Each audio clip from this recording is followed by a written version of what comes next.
एक प्रश्न विचारू. तुम्ही शेवटचं स्वतःसाठी केव्हा काय केलं होतं?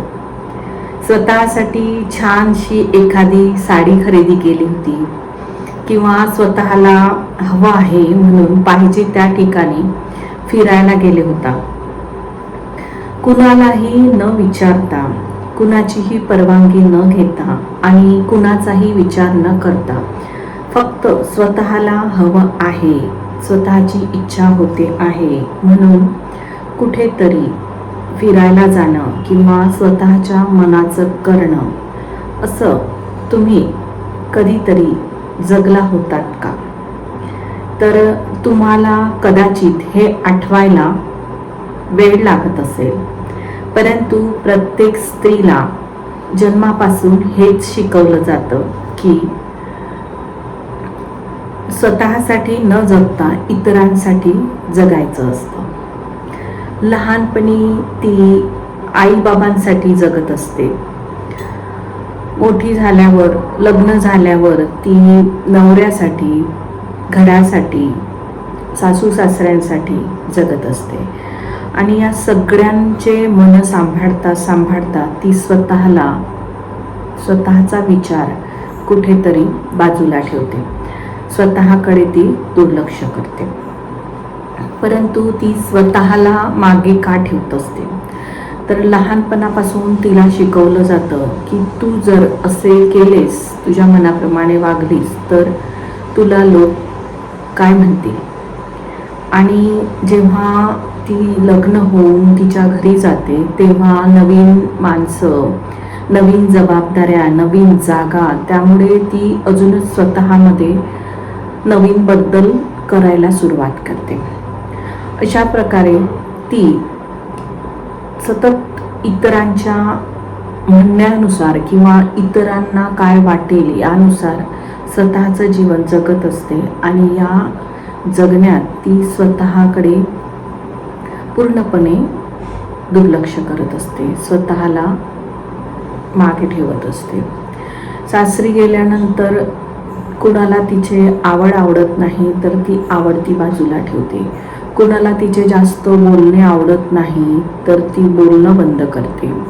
कुणाला तिचे निर्णय आवडत नाही तर ती निर्णय घेणंच बंद करते. आणि मग तिला कुठेतरी हे जाणीव होते की आपण आपल्या स्वतःलाच गमावून बसलो की काय. आणि स्त्री ही स्वतःला वेळ नाही असे का सांगत असते, आणि वेळ नाही आहे ही गोष्ट बदलायला हवी.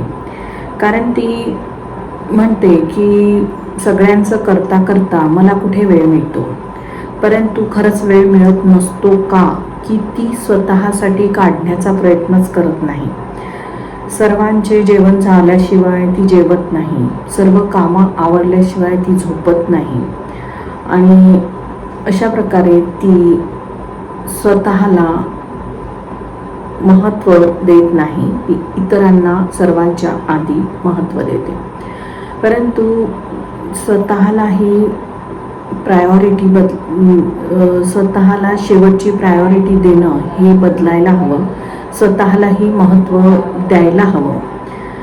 आणि जेव्हा स्वतः स्त्रीची त्यागाची भूमिका म्हणजे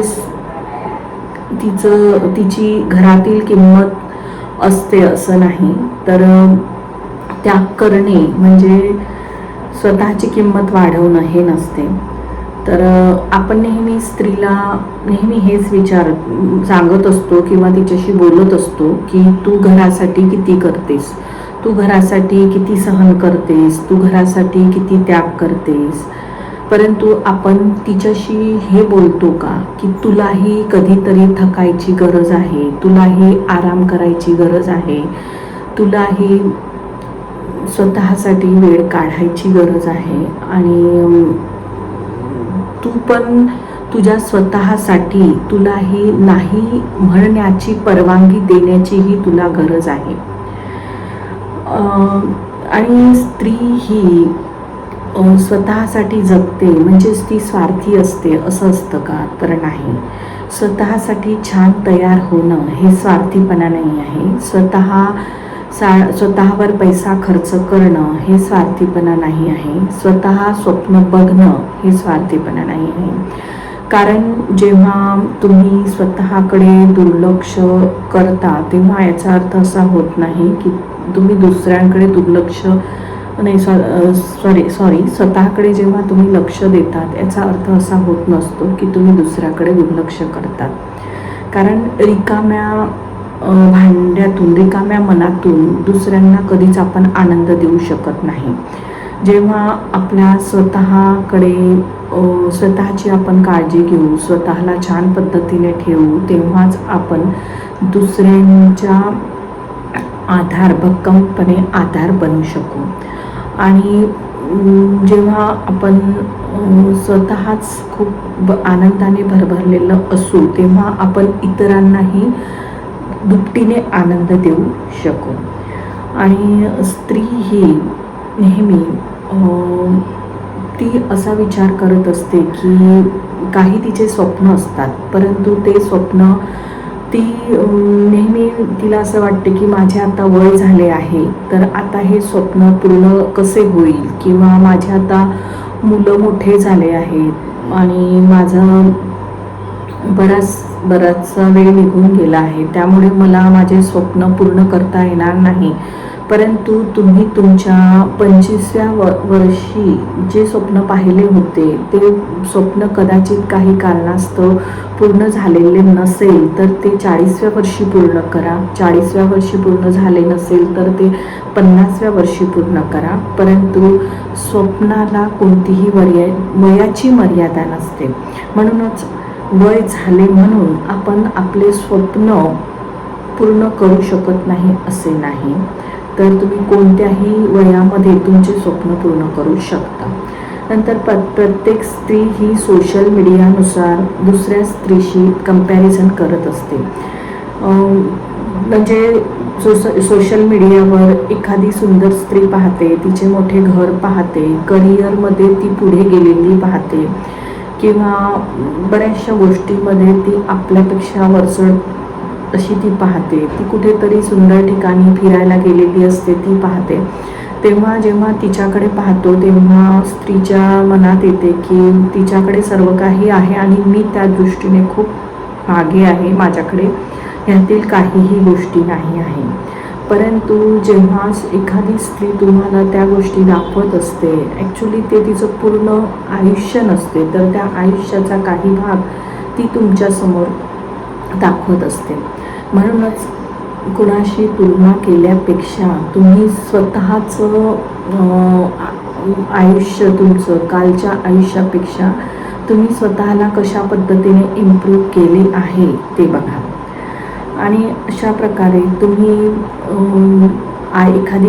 तुम्ही आई असाल, बहीण असाल, बायको असाल, किंवा सून असाल, मुलगी असाल, तर तुम्हालाही, परंतु सर्वात आधी तुम्ही एक व्यक्ती आहात आणि प्रत्येक व्यक्तीला आनंदी राहण्याचा अधिकार असतो. म्हणूनच स्वतःसाठी छान तयार व्हावं. स्वतःसाठी कधीतरी एखादा तास मिळत नसेल तर अर्धा तास नसेल तर 15 मिनिट तरी स्वतःसाठी काढायला हवे. त्या 15 मिनिटमध्ये तुम्ही एखादं स्वतःच्या आवडीचं गाणं ऐकू शकता, किंवा तुम्ही चालायला जाऊ शकता, स्वतःशीच संवाद साधू शकता, किंवा तुम्ही व्यायाम करू शकता, कुठेतरी फिरायला जाऊ शकता. आणि यातील काहीही करता येत नसेल तर फक्त स्वतःसोबत तरी राहू शकता. म्हणूनच स्त्री ही जर आनंदी असेल तर घरही आनंदी नक्कीच राहू शकते. आणि हा विचार तुमच्या मनाला जर स्पर्शून गेला असेल तर अशाच एका स्त्रीला नक्की पाठवा, जी स्त्री ही फक्त दुसऱ्यांचाच विचार करून जगत असते. आणि अशाच नवीन व्हिडिओसाठी माझ्या चॅनलला सबस्क्राईब करा. आणि पुन्हा भेटूया अशाच नवीन विचारासह. तोपर्यंत